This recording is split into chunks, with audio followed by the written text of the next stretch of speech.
Hello everyone, welcome to एग्जाइडमी redefining education. मेरा नाम है प्रभाष कुमार। इकोनॉमिक्स के इस रिवीजन सेशन में आपका स्वागत है। जो नए स्टूडेंट्स हैं उनके लिए मैं एक बार फिर से बता देता हूँ, आप लोग को ये वीडियो एज अ पॉडकास्ट की तरह डाउनलोड करना है और कान में ईयरबड्स या ईयरफोन लगा करके इसको मल्टीपल टाइम्स सुनते रहना है, क्योंकि ये सारी चीज़ें ऑलरेडी आपने पढ़ी हुई हैं, लेकिन आपको उसको मेमोराइज करना है। मेमोराइज करने के लिए आपको उसको सबकॉन्शियस ब्रेन में, परमानेंट मेमोरी में परमानेंटली डालना पड़ेगा, तभी आप प्रीलिम्स के या मेंस के क्वेश्चंस को इफ़ेक्टिवली आप सॉल्व कर पाओगे। वरना आप जितना भी आप मर्जी पढ़ लीजिए, अगर आपको याद नहीं है तो सारा चीज़ वेस्ट हो जाएगा। तो चलिए इकोनॉमिक्स के वीडियो को स्टार्ट करते हैं। पहला question, what is economics? It is a social science concerned with the production, distribution and consumption of goods and services. तो इकोनॉमिक्स मतलब अर्थशास्त्र एक तरह का सोशल साइंस है जिसमें प्रोडक्शन, डिस्ट्रीब्यूशन और कंजम्पशन, प्रोडक्शन मतलब कोई भी चीज़ को पैदा करना, डिस्ट्रीब्यूशन डिस्ट्रीब्यूट करना और कंजम्पशन मतलब खपत, उसको कंज्यूम करना, चाहे वो गुड्स का हो सकता है चाहे वो सर्विसेज का हो सकता है। तो इस पूरे मैकेनिज्म के सोशल साइंस को इकोनॉमिक्स बोलते हैं।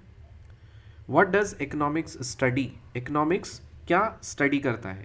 Economics studies how individuals, business, governments and nations make choices on allocating resources to satisfy their wants and needs.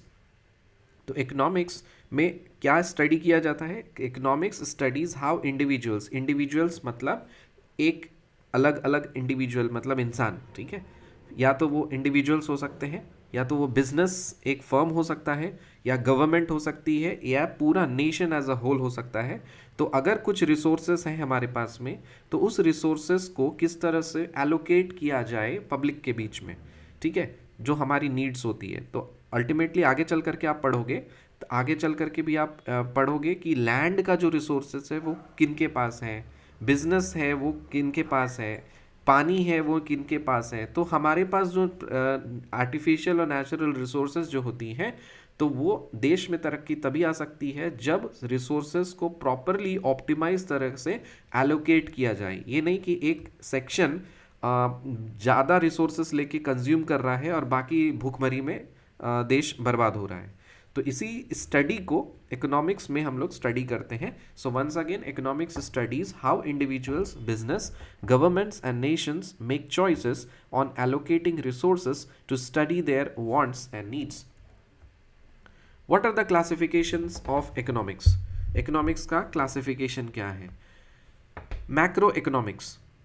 Macro economics, जैसे नाम से आपको पता चल रहा है मैक्रो, तो मैक्रो मतलब बड़ा, सो concentrates on the behavior of aggregate economy.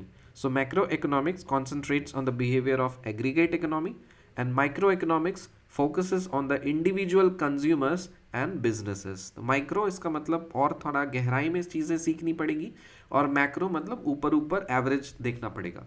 तो दो तरह का इकोनॉमिक्स है, एक मैक्रो इकोनॉमिक्स जिसमें बिहेवियर देखा जाता है aggregate economy as a whole, और microeconomics focuses on the individual consumers and businesses. What is an economy? The large set of interrelated production and consumption activities that facilitates in determining how scarce resources are allocated. तो economics अलग है, economy अलग है। Economics एक study है, economy एक set है, ठीक है, एक्टिविटीज का सेट है। So what is an economy? The large set of interrelated production and consumption activities that facilitates in determining how scarce resources are allocated. तो ये प्रोडक्शन और कंजम्पशन, इंटर रिलेटेड प्रोडक्शन और consumption का एक large set है जो कि facilitate करता है ये डिटरमिन करने के लिए कि जो रिसोर्सेस एलोकेट किए गए हैं वो कितने स्कार्स हैं, मतलब कितना कमी है। तो हम लोग जैसे बोलते हैं ना कि बी इकोनॉमिकल इन लाइफ, मतलब अगर आपके पास आप कुछ कमा रहे हो, आप सपोज आपको घर से पैसे मिल रहे हैं 5,000 रुपया, आपको आपके पेरेंट्स दे रहे हैं मंथली खर्चा के लिए, तो आप उस 5,000 रुपीज़ को किस तरह से इकोनॉमिकल वे में यूज़ कर पा रहे हो। तो वो आया ना वर्ड इकोनॉमी, मतलब कितना कम से कम ऑप्टिमाइज तरह से हम अपने रिसोर्सेज को एलोकेट कर सकें। वो पूरा का पूरा जो इंटर रिलेटेड एक्टिविटीज़ है प्रोडक्शन और कंजम्पशन का, उस पूरे सेट को इकोनॉमी का नाम दिया गया है। So once again, what is an economy? The large set of interrelated production and consumption activities that facilitates in determining how scarce resources are allocated. What is an economic system? अब इस system क्या है? It is the production and consumption of goods and services to meet the needs of the individuals and entitles entities operating within the economy. So it is the production and consumption of goods and services. तो एक economic system एक तरह का system है जिसमें production होता है और कंजम्पशन होता है गुड्स एंड सर्विसेज का, ताकि जो नीड्स है इंडिविजुअल्स के और किसी एंटिटी के उस इकोनॉमी के अंदर जो आते हैं उसका फुलफिल हो पाए. So it is the production and consumption of goods and services to meet the needs of the individuals and entities operating within the economy.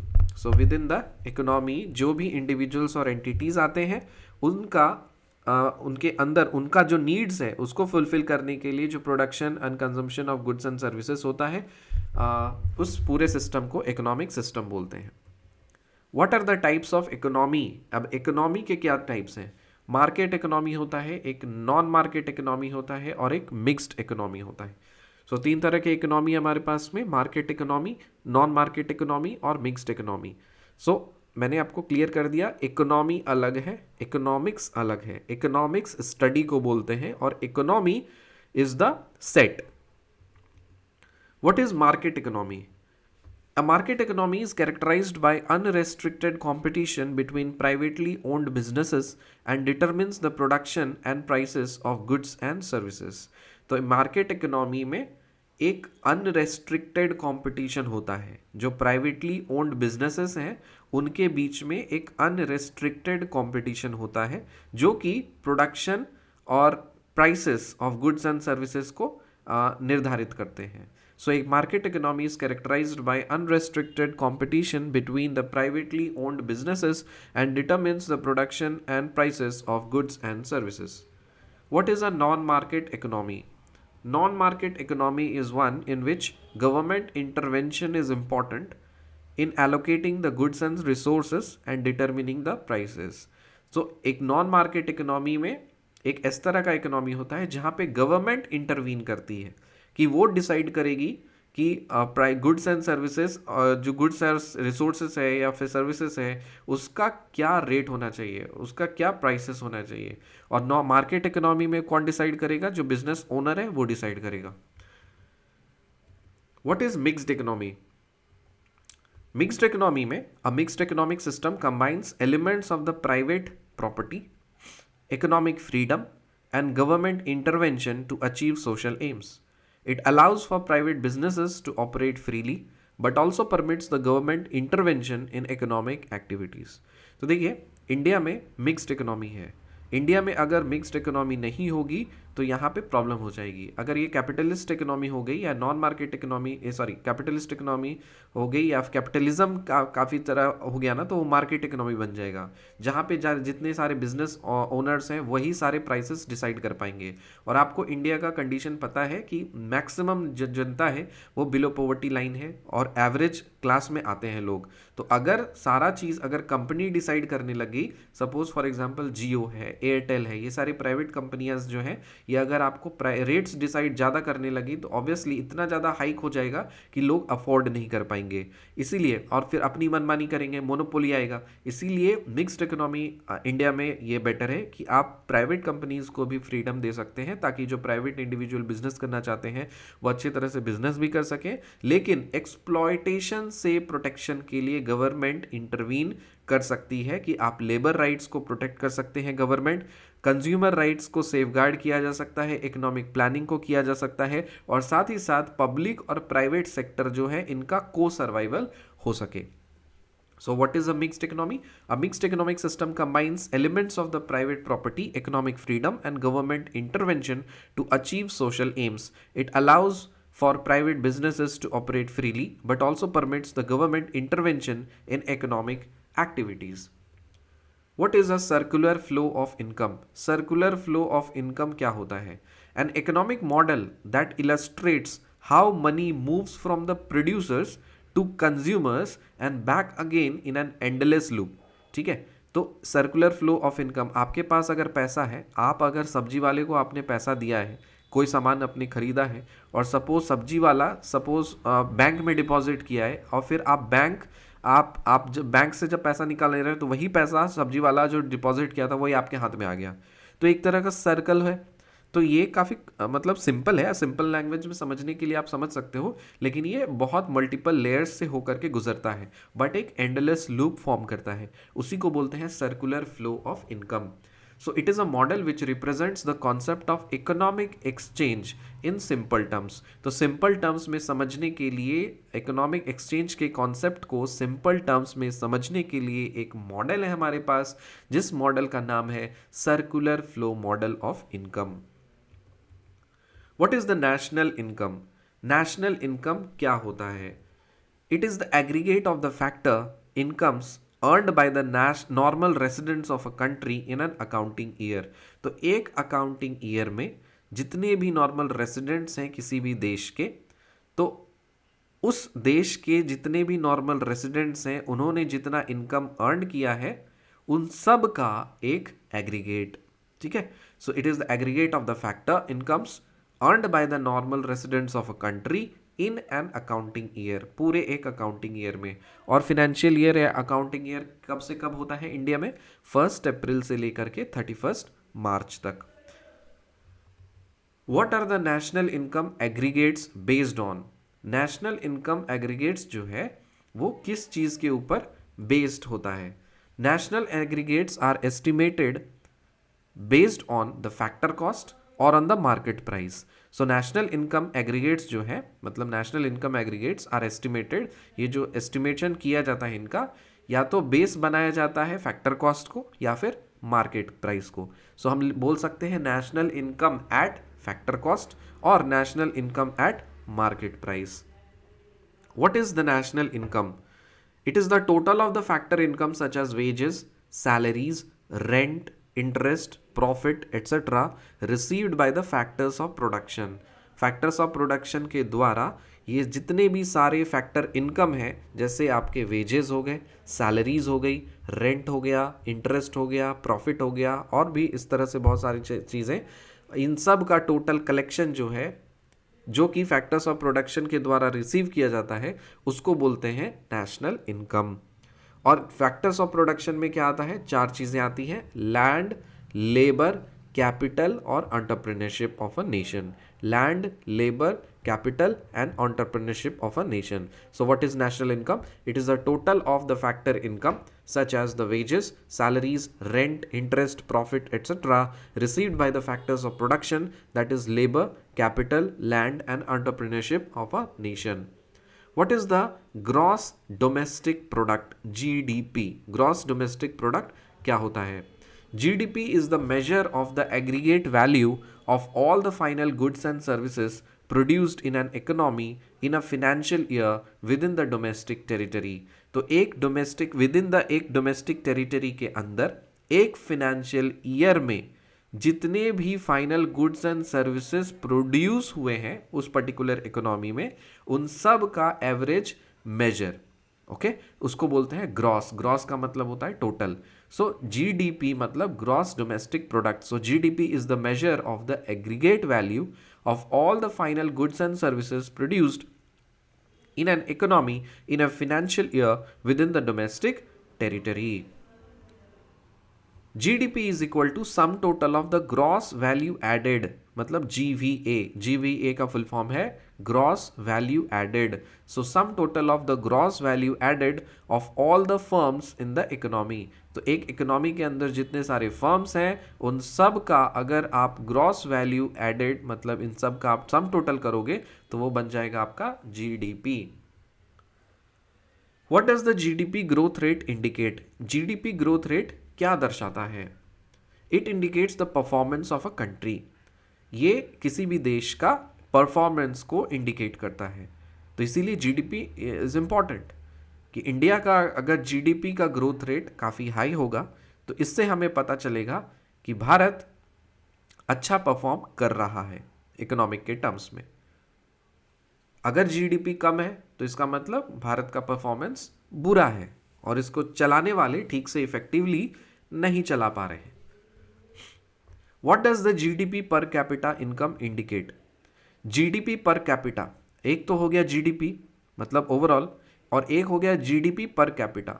GDP per capita का मतलब होता है जितना भी आपका रियल जीडीपी है ना, उसको यदि अगर आप पॉपुलेशन से, जितना टोटल पॉपुलेशन से उससे आप भाग दे दोगे तो इसका मतलब वो निकल जाएगा जीडीपी पर कैपिटा। ठीक है, इंडिविजुअल का जीडीपी निकल जाएगा। So it indicates the level of the economic development in comparison to other countries. So GDP per capita is actually rather more effective as compared to the GDP.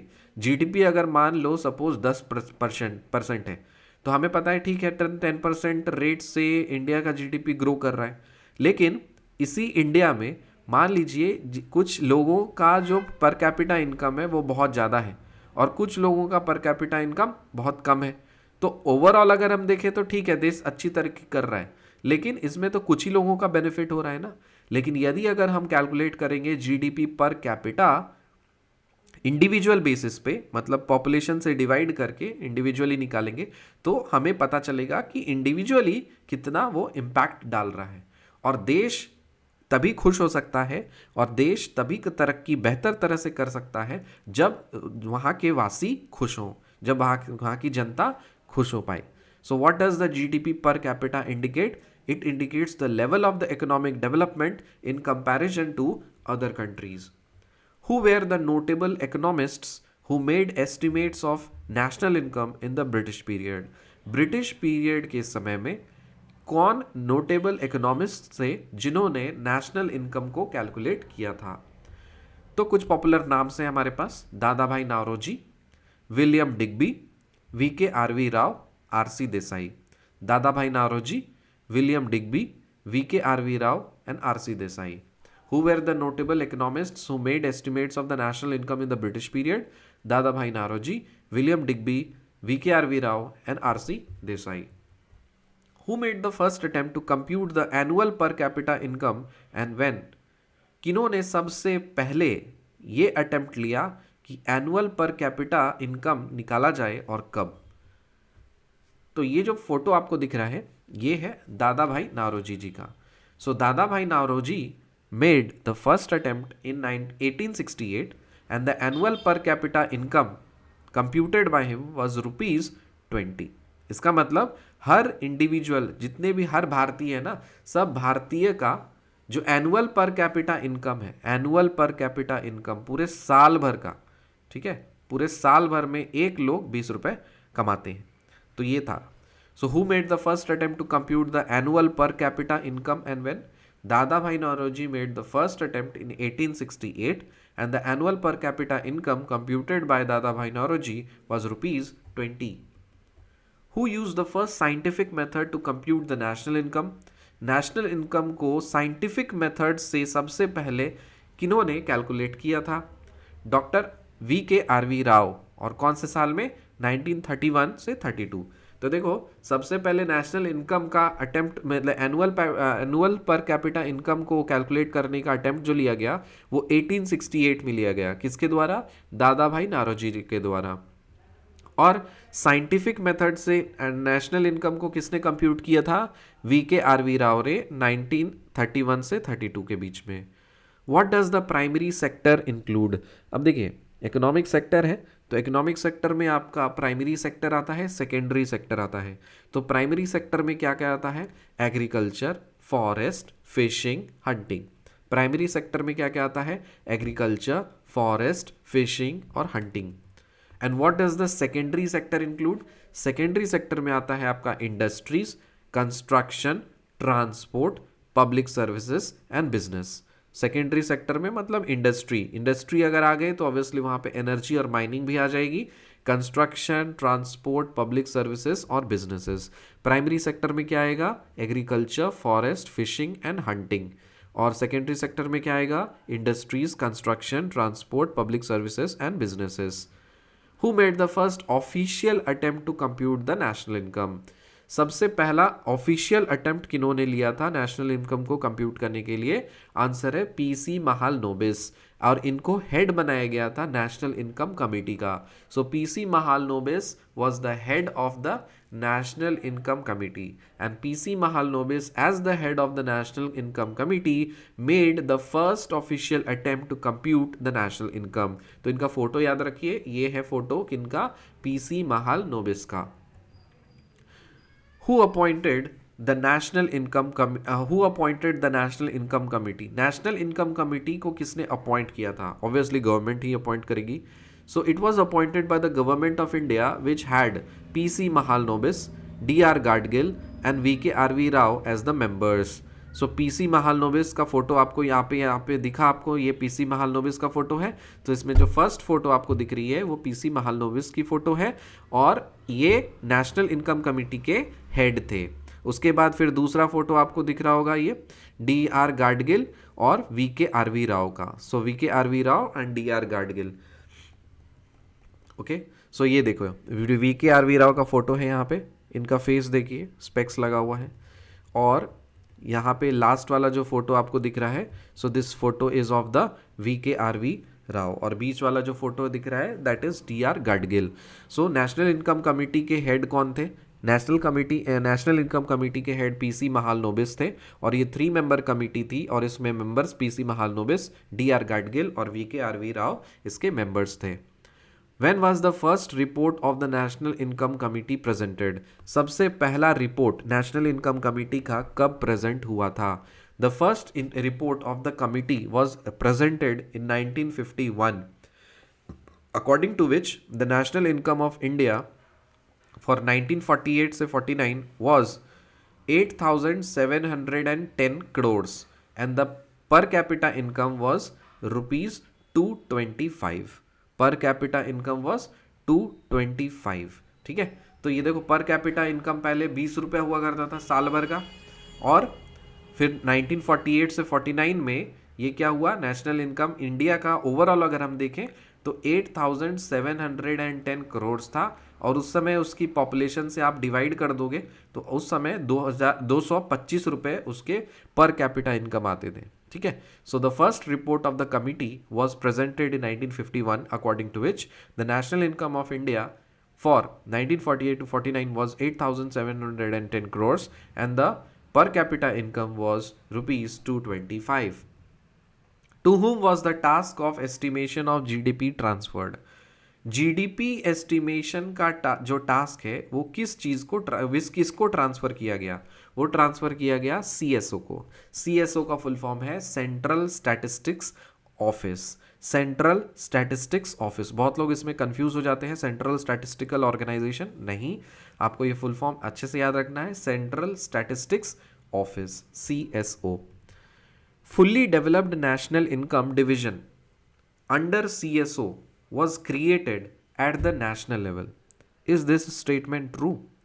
Fully developed जो national income का division CSO के under establish किया गया national level पे, क्या ये बात सही है? Yes, this statement is true. So fully developed national income division under CSO was created at the national level. What was the objective of the National Income Committee? National Income Committee का objective, उद्देश्य क्या था? The objective was to reduce the problems faced by the statistical agencies in the country in relation to the calculation of or collection of data. So the objective was to reduce the problems faced by the statistical agencies in the country in relation to the collection of data. So National Income Committee का objective ये था कि जितने भी statistical agencies थे उस समय भारत में, उनको डेटा कलेक्शन में कोई प्रॉब्लम फेस ना करना पड़े, इसलिए ये कमिटी एस्टैब्लिश की गई थी। What was the objective of the National Income Committee? The objective was to reduce the problems faced by the statistical agencies in the country in relation to the collection of data. Since 1955, who compiled the National Income Estimates? सन 1955 से लेकर के किसने national income को estimate करने का compilation शुरू किया? Since 1955 who compiled the national income estimates? 1955 से किसने स्टार्ट किया था और मतलब बहुत टाइम तक कंटिन्यूड था नेशनल इनकम को कैलकुलेट करने के लिए? CSO based on the national level survey conducted by the National Sample Survey Office. तो नेशनल इनकम को कैलकुलेट करने का जिम्मेदारी कौन से ऑफिस के पास थी? CSO के पास। CSO का फुल फॉर्म क्या होता है? Central statistics office. और ये जो CSO है ये सर्वे कंडक्ट कराती है एक और ऑर्गेनाइजेशन से, और उस ऑर्गेनाइजेशन का नाम क्या है? NSSO। NSSO का फुल फॉर्म क्या है? National sample survey office. तो दो ऑफिस है हमारे पास में, नेशनल सैंपल सर्वे ऑफिस जो सर्वे करती है, डेटा कलेक्ट करती है, और ये डेटा किसके पास भेजा जाता है? CSO के पास भेजा जाता था। CSO क्या है? सेंट्रल स्टैटिस्टिक्स ऑफिस है, और ये नेशनल इनकम को कैलकुलेट करती थी। In 2009, what was established by the central government after merging the CSO and NSSO?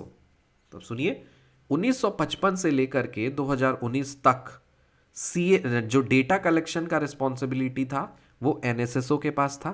Data collect करके, सैंपल सर्वे कर करके वो किसके पास भेजते थे? CSO के पास भेजते थे, और दोनों काम करते थे। लेकिन 2019 में भारत सरकार ने CSO और NSSO इन दोनों को कर दिया हम मर्ज, और मर्ज करके एक नया ऑफिस बनाया जिसका नाम है national statistical office, NSO। So CSO plus NSSO is equal to NSO। So CSO और NSSO को मर्ज करके 2019 में भारत सरकार ने एक नया ऑफिस बनाया जिसका नाम है नेशनल स्टैटिस्टिकल ऑफिस। और ये ऑफिस कौन से मिनिस्ट्री के अंदर में आता है? Ministry of Statistics and Programme Implementation, MOSPI, Ministry of Statistics and Program Implementation.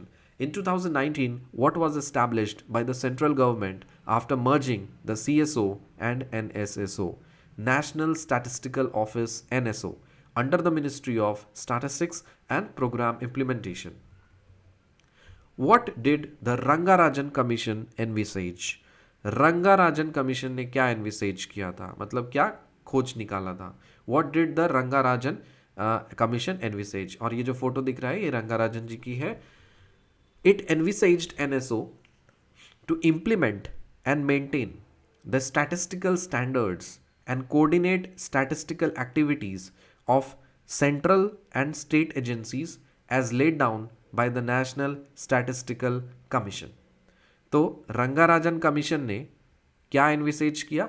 It envisaged NSO, national statistics office, to implement and maintain the statistical standards and coordinate statistical activities of central and state agencies as laid down by the National Statistical Commission.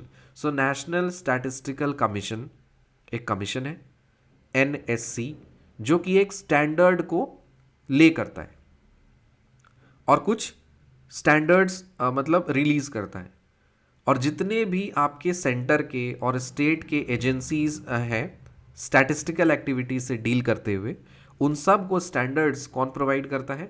National statistical commission. और उस standards के according उसको maintain करना और उसके साथ coordinate करना, ये किसका काम है? ये है NSO। और ये काम NSO करेगा।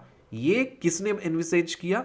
रंगाराजन कमीशन ने ये एनविसेज किया कि NSO को इम्प्लीमेंट करना चाहिए जो स्टैटिस्टिकल स्टैंडर्ड्स हैं और स्टैटिस्टिकल एक्टिविटीज़ जो हो रही हैं सेंटर और स्टेट में, उनके बीच में कोऑर्डिनेशन बना करके अच्छे से इम्प्लीमेंटेशन और स्टैटिस्टिकल स्टैंडर्ड्स का मेंटेनेंस रखना चाहिए। ठीक है। So what did the Rangarajan commission envisage? It envisaged NSO to implement and maintain statistical standards and coordinate statistical activities of central and state agencies as laid down by the National Statistical Commission. So ये 30 questions हो गए हमारे। जो भी नए students हैं जो पहली बार सुन रहे हैं, मैं आपको एक जानकारी दे देता हूँ जितने भी वीडियोस हम लोग यहाँ पे बना रहे हैं ये सारे स्टैंडर्ड रिसोर्सेज से लेकर के बनाए जा रहे हैं जो जनरली यूपीएससी फ्रैटर्निटी पढ़ती है। इसमें एक एक लाइन को कवर करके एक एक लाइन से क्वेश्चन फ्रेम किया गया है। तो यदि अगर आपने मान लीजिए किताब नहीं भी पढ़ा है तो आप यदि अगर वीडियो देखते हो या सुनते हो तो आपको ये सारी चीज़ आपके परमानेंट मेमोरी में जाएगी, प्रोवाइडेड आप इसको पॉडकास्ट की तरह बार बार सुनते रहिए। सुन सुन करके इसको अपने बोन मैरो तक, ब्लड तक बसा लीजिए, ताकि जो कुछ भी हम लोग यहाँ पे पढ़ रहे हैं 30-30 क्वेश्चंस को डेली हर वीडियो में, वो सारे आपके परमानेंट मेमोरी में चला जाए। और क्योंकि हर स्टेटमेंट से क्वेश्चन फ्रेम हो रहा है तो मान करके रखिए जितने भी स्टैंडर्ड रिसोर्सेस हैं यूपीएससी में पढ़ने जो होते हैं वो सब लाइन बाय लाइन आपको मेमोरी में जा रहा है। और अगर सारे लाइन अगर आपके परमानेंट मेमोरी में जा रहे हैं तो डेफिनेटली आप प्रीलिम्स को आप अच्छे से क्लियर कर पाओगे, क्योंकि हर स्टेटमेंट को आप आइडेंटिफाई कर पाओगे कि कौन सही है कौन गलत है। और दूसरी बात कि मेंस के लिए भी आपका एक बेस रेडी हो जाएगा कि आप अच्छे से चीज़ों को फैक्ट्स वेज में चीज़ों को अपने लैंग्वेज में आप लिख पाओगे, क्योंकि सारे चीज़ आप लाइन बाय लाइन को याद कर रहे हो। तो ये इकोनॉमिक्स का वीडियो था, मिलते हैं आपसे अगली वीडियो में, तब तक के लिए बाय एंड टेक केयर।